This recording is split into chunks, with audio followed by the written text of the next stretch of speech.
الحمد لله الحمد لله وكفى وسلام على عباده الذين اصطفى. نحمد الله العلي الأكبر ونصلي على رسوله النبي الأنور وعلى آله وأصحابه السرج الغرر. أما بعد، أعوذ بالله من الشيطان الرجيم. بسم الله الرحمن الرحيم. والعصر إن الإنسان لفي خسر إلا الذين آمنوا وعملوا الصالحات وتواصوا بالحق وتواصوا بالصبر. صدق الله مولانا العلي العظيم وصدق رسوله النبي الأمين ونحن على ذلك لمن الشاهدين والشاكرين والحمد لله رب العالمين. إن الله وملائكته يصلون على النبي يا أيها الذين آمنوا صلوا عليه وسلموا تسليما. اللهم صل على سيدنا مولانا محمد وعلى آل سيدنا مولانا محمد وبارك وسلم عليه. الصلاة والسلام عليك يا سيدي يا رسول الله والسلام عليك وعلى آلك وأصحابك يا سيدي يا حبيب الله. تمام حاضرین سے انتہائی ادب کے ساتھ گزارش ہے کہ ایک مرتبہ بابا سے بلند درود شریف کا نذرانہ پیش کریں.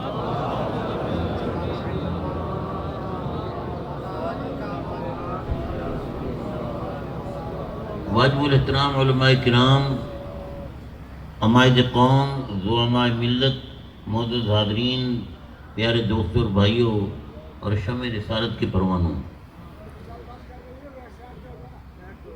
میرے بڑے محترم کرم فرما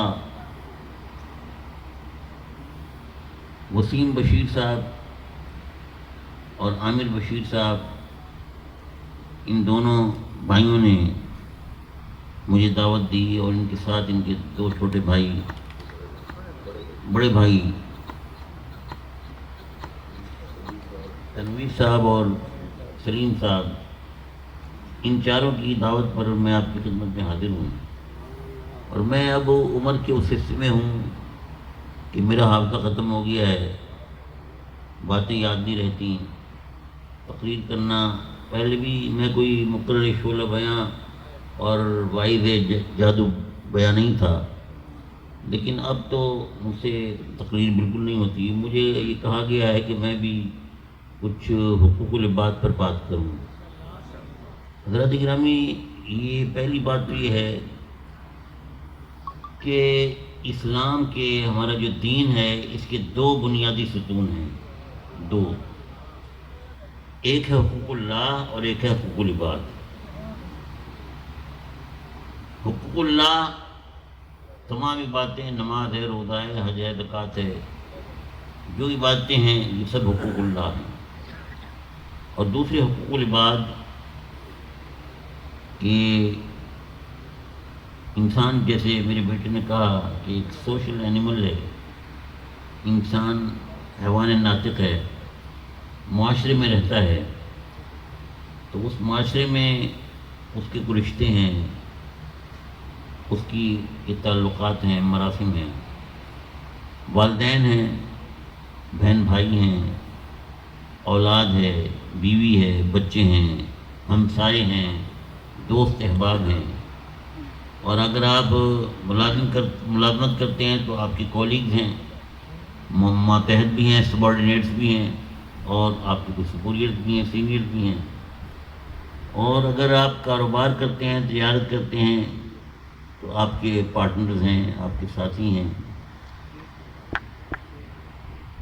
تو ان سب کے حقوق ہوتے ہیں، ہر ایک کے حقوق. والدین کے اپنے حقوق ہیں، اولاد کے اپنے حقوق ہیں، بیوی کے اپنے حقوق ہیں، بہن بھائیوں کے اپنے حقوق ہیں، ہمسائے کے اپنے حقوق ہیں، اور جو کاروباری تجارتی معاملات میں ہیں ان کے اپنے اپنے حقوق ہیں.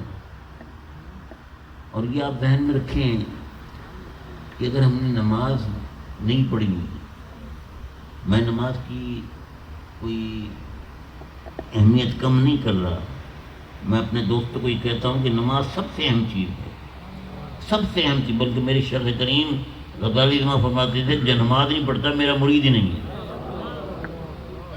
لیکن یہ ذہن میں رکھیں آپ کی نماز جو ہے اللہ کا حق ہے، جس کا حق ہوتا ہے وہی معاف کر سکتا ہے. اگر ہم نے نماز نہیں پڑھی تو آپ کسی شیخ کے پاس چلے جائیں، کسی غوث کے پاس جائیں، قطب کے پاس چلے جائیں، آپ کہیں جی میں نے تو نماز نہیں پڑھی، آپ معاف کر دیں، تو معاف کر دیں گے؟ وہ کر سکتے ہیں؟ پیر طریقت ہو، شیخ ہو، ابدال ہو، قطب ہو، غوث ہو، وہ نماز نہیں معاف کر سکتا، اس لیے کہ نماز اللہ کا حق ہے، وہ معاف کرے تو کر دے۔ اس طرح جس کا بھی حق ہوگا، اگر آپ نے کسی سے قرض لیا ہے، قرض آپ نے کسی اور شخص سے قرض لیا اور میرے پاس آگے کہتے ہیں کہ جی میں نے اس سے قرض لیا، آپ مجھے معاف کر دیں، میں کر سکتا ہوں؟ میں نہیں کر سکتا۔ جس سے قرض لیا ہے وہی معاف کرے گا تو وعدہ ہوگا۔ اور یہ قرض ایسی چیز ہے میرے دوستوں، میں کیا بتاؤں آپ کو، ہمارے معاشرے میں قرض کی ایک عام وبا ہے۔ لوگ قرض لے لیتے ہیں، بات تو مجبور ہو کے لیتے ہیں، تنگ ہوتے ہیں، پریشان ہوتے ہیں، مجبوراً قرضہ لینا پڑتا ہے، اور بعض لوگ شوقیہ قرض لیتے ہیں اور وہ سمجھتے ہیں کہ قرض لے لو کوئی بات نہیں، ہم سے کون لے سکتا ہے، ہم سے کوئی لے سکتا قرض؟ یعنی اس اعتبار سے لوگ، اس انداز سے لوگ قرض لیتے ہیں۔ آپ میں بتاؤں، قرض جو ہے بڑی بری چیز ہے، قرض بہت بری چیز ہے، اس سے جتنا اجتناب کریں اس سے بہتر ہے۔ مجھے وہ حدیث یاد آئی، حضور صلی اللہ علیہ وسلم کے پاس ایک جنازہ آیا، صحابہ نے عرض کی کہ حضور یہ جنازہ آیا، آپ کا غلام ہے، صحابی ہے، حضور اس کی نماز جنازہ پڑھا دیں۔ حضور نے بولا ٹھیک ہے۔ حضور تشریف لے آئے، مصلی پہ کھڑے ہوئے، پھر آپ نے پیچھے مڑ کے لوگوں سے کہا کہ یہ مقروض تو نہیں ہے؟ تو صحابہ نے عرض کی حضور یہ مقروض تو ہے۔ حضور میں مقروض کا جنازہ نہیں پڑھا، حضور میں مقروض کا جنازہ نہیں پڑھا۔ میرے دوست صحابہ تو بڑے پریشان ہوئے، تو عرض کی کہ حضور کرم میں کہ تم میں سے کوئی اس کی ذمہ داری لے قرض ادا کرنے کی، وہ کرے تو پھر میں جنازہ پڑھاؤں گا۔ پھر ان صحابہ نے آپس میں مشورہ کیا، جو قرضہ تھا انہوں نے اپنے ذمے لیا، اور حضور نے پھر پوچھا کتنے دن میں ادا کرو گے، اور جب حضور کو تسلی ہو گئی پھر آپ نے جنازہ پڑھایا۔ یہ قرض جو ہے ہم لے لیتے ہیں نا، شوقیہ قرض لے لیتے ہیں، میرے دوست یہ بہت بری بات ہے۔ بہت، جس نے قرض لیا ہے اس نے دینا ہے، اور یہاں دینا آسان ہے، وہاں دینا بہت مشکل ہے۔ مجھے حدیث یاد آئی، حضور صلی اللہ علیہ وسلم نے فرمایا میرے غلاموں جانتے ہو مفلس، میم فے لام سین، مفلس کسے کہتے ہیں؟ تو صاحب نے عرض کی حضور جو غریب ہو، جس کے پاس پیسہ نہ ہو، مال متا نہ ہو، وہ غریب ہو، وہ نادار ہو، وہ مفلس ہے۔ حضور نے فرمایا نہیں، حضور نے فرمایا کہ جب میدان محشر برپا ہوگا تو سب لوگ موجود ہوں گے، ایک شخص سے حضور حساب اور رب کائنات حساب مانگے گا، تو وہ کہے گا جی میں نے یہ نیکیاں کی ہیں، میں نے یہ نیکیاں کی ہیں، میں نے اتنا خرچ کیا ہے اللہ کے نام پر، میں نے اتنی نمازیں پڑھی ہیں، میں نے اتنے روزے رکھے ہیں، یہ وہ کیا حساب دے گا؟ تو کچھ لوگ کھڑے ہو جائیں گے، کہیں گے حضور یا اللہ اس نے یہ میرا حق مارا تھا، اس نے مجھ سے قرض لیا تھا، اس نے فلاں موقع پر میرے ساتھ یہ زیادتی کی تھی۔ دوسرے لوگ کھڑے ہو جائیں گے، تو اللہ تعالیٰ فرمائے گا اچھا اس نے جو نمازیں پڑھی ہیں اس سب کا ثواب میں تمہیں دے دیتا ہوں۔ دوسرے بھی کھڑا ہو جائے گا جی میرا بھی حق تھا، میرے ساتھ نے یہ زیادتی کی تھی، تم کیا تھا؟ اللہ تعالیٰ فرمائے گا کہ ٹھیک ہے اس کے روزوں کا ثواب میں تمہیں دے دیتا ہوں۔ اسی طرح لوگ مطالبہ کرتے جائیں گے اور اس کی ساری نیکیاں اللہ تعالیٰ لوگوں کو بانٹتا جائے گا، یہاں تک کہ اس کے پاس اب کوئی نیکی نہیں رہے گی، سب نیکیاں بڑھ جائیں گی۔ پھر لوگ ابھی مطالبہ کر رہے ہوں گے کہ میرے ساتھ یہ زیادتی تھی، میرا اس نے حق مارا تھا، میرے ساتھ یہ ظلم کیا تھا، تو اللہ تعالیٰ فرمائے گا کہ اب اس کے بعد کوئی نیکی تو نہیں ہے، اب جو تمہارے گناہ ہیں وہ اس کے کھاتے میں آ رہے ہیں، تمہارے گناہ اس کے کھاتے میں آئیں گے۔ تو میرے دوستو حضور نے فرمایا وہ مفلس ہے، وہ مفلس ہے وہ شخص کہ اس کے پاس نیکیوں کی کوئی چیز نہیں ہوگی، کوئی پونجی نہیں ہوگی، اور لوگوں کے گناہ اس کے کھاتے میں لکھے جائیں گے۔ تو ہمیں کچھ سوچنا چاہیے میرے دوستو، یہ حقوق العباد جو ہے نا یہ بڑے اہم ہیں، بڑے اہم ہیں، اور یہ جس کا حق مارا ہے وہی معاف کر سکتا ہے، اور کوئی معاف نہیں کر سکتا۔ تو ہمیں حقوق العباد کو زیادہ اہمیت دینی چاہیے۔ ہم اس کی طرف سے غفلت میں ہیں، لوگ نمازیں پڑھتے ہیں، روزے رکھتے ہیں، لیکن لوگوں کے ساتھ زیادتی کرتے ہیں اور لوگوں کے حق مارتے ہیں۔ تو یہ ایسا نہیں ہونا چاہیے۔ مومن کے لیے یہ دونوں چیزوں کے اندر توازن ہونا چاہیے، حقوق اللہ اور حقوق عباد۔ نماز میں بھی اللہ کے حق بھی ادا کرو اور اس کے بندوں کے حق بھی ادا کرو۔ میرے دوستو، مومن کے لیے جو زندگی ہے نا، اللہ رب العالمین وما خلقت الجن والانس الا لیعبدون، ہم نے نہیں پیدا کیا جنات کو اور انسانوں کو مگر اپنی عبادت کے لیے۔ یہ جو قرآن کہتا ہے نا، وما خلقت الجن والانس الا لیعبدون، ہم نے نہیں پیدا کیا جن اور انس کو مگر اپنی عبادت کے لیے۔ تو اب میرے دوستو، ہم تو نماز روزہ حجی زکوٰۃ کی عبادت سمجھتے ہیں، نہیں۔ مومن کی زندگی کا ہر لمحہ عبادت ہے اگر رب کی رضا کے مطابق گزرے۔ میرے دوستو، وہ شخص جو اس نیت سے دکان پہ بیٹھتا ہے، کاروبار کرتا ہے کہ میرے بیٹے ہیں، میری بیوی ہے، میرے بچے ہیں، مجھ پہ ان کی روزی لازم ہے، میں نے ان کو نام نفع فراہم کرنا ہے، تو وہ اس نیت سے بیٹھتا ہے کہ میں محنت کروں گا، رزق حلال کماؤں گا، اپنی بیوی بچوں کا پیٹ پالوں گا، تو اس کا دکان میں بیٹھنا بھی بات ہے۔ وہ ملازم، وہ افسر جو دفتر میں جاتا ہے، دفتر میں جا کر وہ اس لیے کہ میرے اوپر یہ ذمہ داریاں ہیں، میں یہ ذمہ داریاں احسن طریقے پر دیانت کے سے ادا کروں گا تو مجھے حلال رزق کی روزی ملے گی اور میں اپنے بیوی بچوں کا پیٹ پالوں گا۔ تو اس کا دفتر میں جانا، وہ اس کا وہاں بیٹھنا، وہ سارے دفتری کام کرنا، یہ سب عبادت ہے۔ مومن کی زندگی کا ہر لمحہ عبادت ہے اگر رب کائنات کی مرضی کے مطابق اور اس کے احکام کے مطابق گزرے۔ میں نے آپ کے سامنے سورۃ عصر کی تلاوت حاصل کرنے کی سعادت حاصل کی۔ اللہ تعالیٰ فرماتا ہے والعصر ان الانسان لفی خسر، والعصر، قسم ہے عصر کی، قسم ہے عصر کی، ان الانسان لفی خسر، انسان تو خسارے میں ہے۔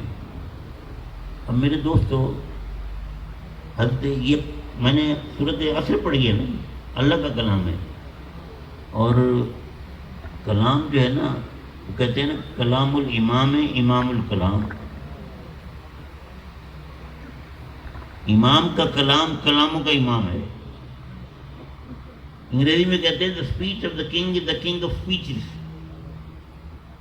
the speech of the king is the king of speeches، بادشاہ کا کلام کلاموں کا بادشاہ ہے۔ تو یہ جو میں نے آپ کے سامنے کلام پڑھا، یہ کسی بادشاہ کا نہیں ہے، یہ احکم الحاکمین کا کلام ہے۔ تو میرے دوستو، اس کی عظمت، اس کی فصاحت، اس کی بلاغت کا کیا ٹھکانا ہے؟ تو حضرت امام شافعی فرماتے ہیں کہ اگر سارا قرآن نازل نہ ہوا ہوتا، فقط یہ سورۃ عصر نازل ہوئی ہوتی تو بنی نوع انسان کی ہدایت کے لیے کافی تھا۔ یہ سورۃ عصر، اللہ تعالیٰ فرماتے ہیں والعصر ان الانسان لفی خسر، قسم ہے عصر کی، انسان خسارے میں ہے۔ اب یہ سورت شروع ہو رہی ہے قسم سے، قسم سے شروع ہو رہی ہے۔ اللہ تعالیٰ نے اپنے پاک کلام میں متعدد جگہ قسمیں فرمائی ہیں، متعدد جگہ۔ میرے دوستو، قسم فرمانے کی بہت سی حکمتیں ہوتی ہیں۔ ایک حکمت یہ ہے کہ جس چیز کی قسم فرمائی جائے اس چیز کی عظمت پہ دلالت کرتا ہے کہ کتنی عظیم چیز ہے جس کی قسم اللہ تعالیٰ فرما رہا ہے۔ اور دوسرے یہ کہ جو اس سے متعلق مضمون ہے اس کی اہمیت پہ دلالت کرتا ہے کہ کتنا اہم مضمون ہے جو قسم سے شروع ہو رہا ہے۔ تو ہمیں والعصر ان الانسان لفی خسر، قسم ہے عصر کی، انسان خسارے میں ہے۔ اب عصر سے کیا مراد ہے؟ میرے دوستو، میرے بیٹے نے تقریر کی، آپ کو پسند آئی؟ اللہ کرے دور بیاں اور زیادہ۔ یہ میرا بیٹا اسی طرح کی تقاریر کرتا ہے۔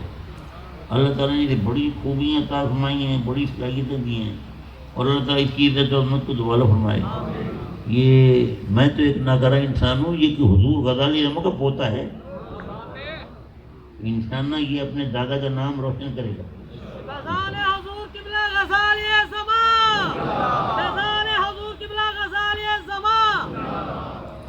تو میں عرض کر رہا تھا کہ عصر سے کیا مراد ہے؟ تو بعض مفسرین نے کہا کہ عصر سے مراد نماز عصر ہے، یہ بھی ٹھیک ہے، کیونکہ نماز عصر جو ہے وہ قرآن کی زبان میں صلاۃ وسطیٰ، صلاۃ وسطیٰ عصر کہتے ہیں قرآن میں، اور عصر کی نماز درمیانی نماز ہے، یہ سب سے اہم نماز ہے۔ ظاہر ہے قرآن جس نماز کی اہمیت بیان کرے اس سے بڑھ کر کوئی اور نماز ہو سکتی ہے؟ تو یہ صلاۃ وسطیٰ قرآن میں نماز عصر جو ہے سب سے اہم ہے۔ اور دوسرا بعض لوگوں نے کہا کہ اس سے مراد وقت عصر ہے، وقت عصر بھی ٹھیک ہے کہ یہ نماز عصر اور وقت عصر دونوں بڑی اہم چیزیں ہیں، اس لیے کہ میرے دوستو جب انسان فوت ہوتا ہے تو قبر میں جب اسے رکھا جاتا ہے اور اس کے عزیز و اقارب اسے دفنا کے چلے جاتے ہیں تو اس اندھیری قبر میں اس شخص کو ایسا محسوس ہوتا ہے جیسے وقت عصر ہے۔ ہر مردے کو، ہر میت کو یہ محسوس ہوتا ہے جیسے وقت عصر ہے۔ اور جب منکر نکیر آتے ہیں سوال جواب کے لیے تو اگر وہ نمازی ہے تو اسے ایسے محسوس ہوتا ہے نا وقت عصر ہے، تو وہ کہے گا بھائی نماز سوال جواب بعد میں کہ پہلے نماز عصر پڑھنا۔ تو یہ نماز عصر اور وقت عصر بہت اہم ہے۔ اور یہ بھی آپ ذہن میں رکھیں کہ جنت میں وقت کی تبدیلی نہیں ہوگی لیکن وقت ہوگا، اور ہمیشہ وقت عصر ہوگا۔ جنت میں ہر وقت ایسے محسوس ہوگا جیسے وقت عصر۔ تو وقت عصر کتنا اہم ہے؟ تو اللہ تعالیٰ نے فرمایا والعصر، قسم ہے عصر کی، اس میں نماز عصر بھی ہے اور وقت عصر بھی آ گیا۔ اور بعد نے کہا نہیں، والعصر سے مراد زمانہ، مطلق زمانہ، ٹائم، قسم ہے زمانے کی۔ اور زمانہ جو بڑی بے رحم چیز ہے، یہ کسی کا ساتھ نہیں دیتا۔ زمانے میں بادشاہتیں الٹ جاتی ہیں، صدارتیں ختم ہو جاتی ہیں، وزارتیں ختم ہو جاتی ہیں۔ میرے دوستو جو امیر ہیں غریب ہو جاتے ہیں، جو غریب ہیں امیر ہو جاتے ہیں، جنہیں اپنے حسن پہ ناز ہوتا ہے ان کی شکل بگڑ جاتی ہے، جنہیں اپنے قوت بازو پہ ناز ہوتا ہے ان کی ہڈیاں کمزور ہو جاتی ہیں، جنہیں اپنے علم پہ ناز ہوتا ہے ان کا حافظہ ختم ہو جاتا ہے، جو پرشکو عمارات ہوتی ہیں وہ میرے دوستو زمانے کی شکست و ریس سے ختم ہو جاتی ہیں۔ تو زمانہ بڑی بے رحم چیز ہے، یہ کسی کے ساتھ نہیں دیتا۔ ہمیں والعصر، قسم ہے زمانے کی، انسان خسارے میں ہے۔ اور بعد اہل دل نے کہا، اہل نظر نے کہا کہ یہاں عصر سے مراد زمانہ ہے محبوب ہے۔ والعصر، قسم ہے زمانہ ہے محبوب کی، انسان خسارے میں ہے۔ زمانہ محبوب سے مراد، میں زمانہ محبوب کو 3 حصوں میں تقسیم کرتا ہوں۔ ایک ہے حضور کا زمانہ رحمت، ایک ہے حضور کا زمانہ ظہور، اور ایک ہے حضور کا زمانہ نبوت۔ حضور کا زمانہ رحمت نہ مجھے اس کی ابتدا کا پتہ نہ انتہا کا پتہ۔ رب کائنات ہمیں وما ارسلناک الا رحمت للعالمین، عالمین بعد میں ہے، رحمت پہلے ہے۔ تو میرے دوستو جس کو جو ملا حضور کی رحمت کا صدقہ، نبیوں کو نبوت ملی، رسولوں کو رسالت ملی، بادشاہوں کو بادشاہت ملی، شہنشاہوں کو شہنشاہیت ملی، میرے دوستو دولت مندوں کو دولت ملی، جاگیرداروں کو جاگیر ملی، حسینوں کو حسن ملا، عالم کو علم ملا، جس کو جو ملا حضور کی رحمت کا صدقہ ملا۔ تو یہ حضور کا زمانہ رحمت۔ اور دوسرا حضور کا زمانہ ظہور، حضور کا زمانہ ظہور۔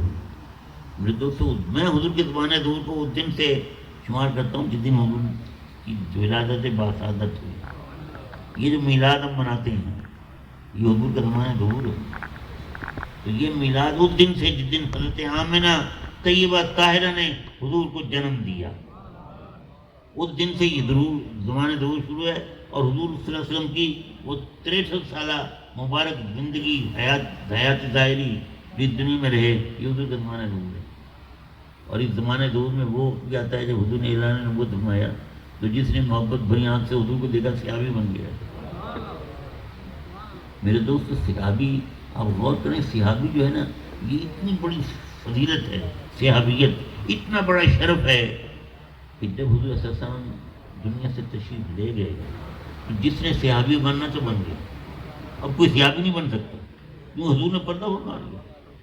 میرے دوستو لوگ جو دور کے تھے، مثلا ایسے بھی تھے نا مسلمان جو کہ حضور کے پاس نہیں آ سکے، مومن ہو گئے، کلمہ پڑھ لیا، تو وہ لوگ جب انہیں پتہ چلا کہ سرکار کی وفات ہو گئی اور حضور دنیا سے چلے گئے، تو میرے دوستوں وہ لوگ روتے تھے اور دہاڑے مارتے تھے کہ ہم حضور کی زیارت نہیں کر سکے، ہم صحابیت نہیں آتے ہیں۔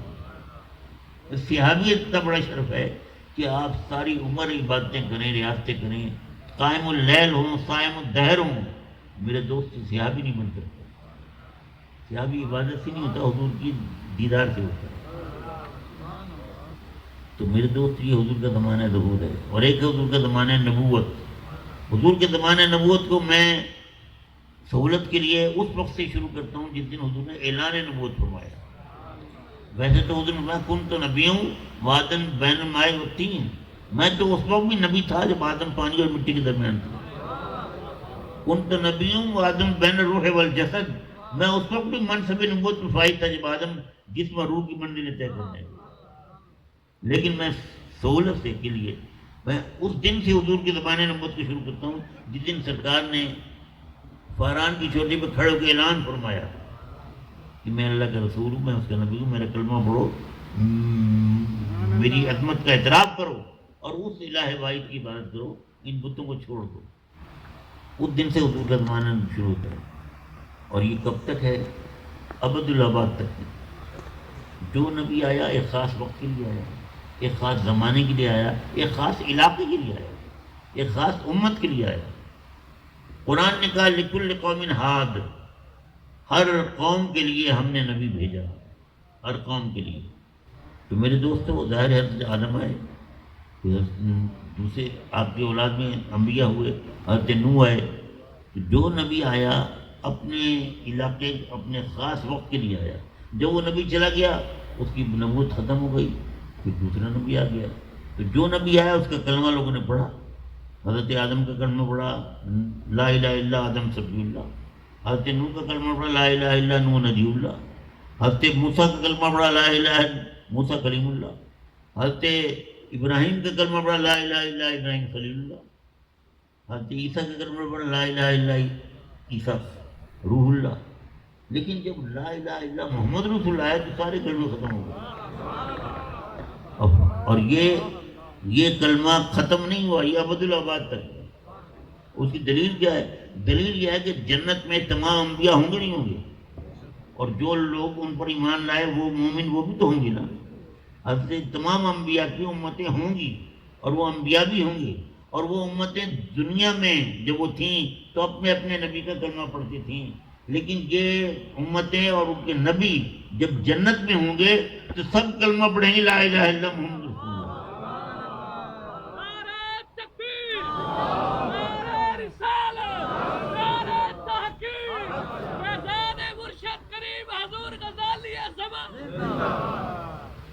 میرے دوستو، یہ لا الہ الا محمد رسول اللہ یہ ابد الآباد تک ہے، اور جتنے انبیاء کرام ہیں ان پہ جو کتابیں نازل ہوئی، جو صحف سماوی اترے، ہر نبی نے اپنا وہ کتاب پیش کی، وہ صحیفہ دیا اور لوگوں نے اس کی تلاوت کی، اس پر ایمان لائے۔ لیکن جنت میں جو کتاب پڑھی جائے گی وہ فقط قرآن ہوگا، وقت قرآن ہوگا۔ تو میرے دوستوں، یہ حضور کا زمانہ نبوت۔ تو اللہ تعالیٰ نے فرمایا والعصر ان الانسان لفی خسر، قسم ہے زمانہ محبوب کی کہ ہر انسان خسارے میں ہے۔ اب انسان خسارے میں ہے تو آگے اس کی 4 شرطیں ہیں کہ وہ خسارے میں نہیں ہیں جن میں یہ 4 شرطیں پائی جائیں، یہ 4 خصلتیں پائی جائیں۔ وہ کیا ہیں؟ الا الذین آمنوا، جو ایمان لے آئے وہ خسارے میں نہیں ہے۔ لیکن فقط ایمان لانا کافی نہیں ہے، دوسری شرط بھی ہے وعملوا الصالحات، جنہوں نے نیک عمل کیے۔ اور یہ 2 شرطیں کافی نہیں، تیسری بھی ہے وتواصوا بالحق، خود تو نیک عمل کیے نہیں، دوسروں کو بھی اس کی ترغیب دی، دوسروں کو بھی اس طرف مائل کیا، دوسروں کو بھی راغب کیا، یہ تیسری شرط۔ اور چوتھی شرط بھی ہے وتواصوا بالصبر، کہ جب مصائب و آلام آ جائیں، جب پریشانیاں تکلیفیں اور دکھ میں انسان گھر جائے تو صبر کے دامن نہ چھوڑے۔ یہ 4 چیزیں جس میں ہیں یہ خصلتیں، وہ خسارے میں نہیں، باقی سب خسارے میں ہیں۔ اور میں نے ایک تفسیر میں پڑھا کہ الذین آمنوا سے مراد سیدنا صدیق اکبر ہیں، اور وعملوا الصالحات سے سیدنا فاروق اعظم ہیں، وتواصوا بالحق سے سیدنا عثمان غنی ہیں، اور وتواصوا بالصبر سے مولا کائنات۔ تو میرے دوستو، وہ شخص خسارے میں نہیں ہے جس کے ہاتھ میں صدیق اکبر کا دامن ہے، اور عمر فاروق کا دامن ہے، اور عثمان غنی کا دامن ہے، اور مولا کائنات کا دامن ہے۔ اور اے سنیو، تم ہی وہ ہو خوش نصیب کہ تمہارے ہاتھ میں چاروں دامن ہیں۔ باقی جتنے فرقے ہیں یہ چاروں دامن ان کے ہاتھ میں نہیں ہیں۔ کوئی فقط صحابہ کی بات کرتا ہے، کوئی فقط اہل بیت کی بات کرتا ہے۔ میرے دوست، تو ہم سنی وہ ہیں کہ ہمارے ہاتھ میں دامان صدیق اکبر بھی ہے، ہمارے ہاتھ میں دامان عمر فاروق بھی ہے، ہمارے ہاتھ میں دامان عثمان غنی بھی ہے، اور ہمارے ہاتھ میں دامان مولا کائنات۔ میرے دوستو، ہم خسارے میں نہیں ہیں۔ میرے دوستو، اسی عقیدے پر اللہ تعالیٰ ہمیں رکھے اور اسی پہ ہمارا خاتمہ فرمائے، اور اللہ تعالیٰ اپنی اور اپنے حبیب کی سچے محبت عطا فرمائے۔ آمین۔ وآخر دعوانا الحمدللہ۔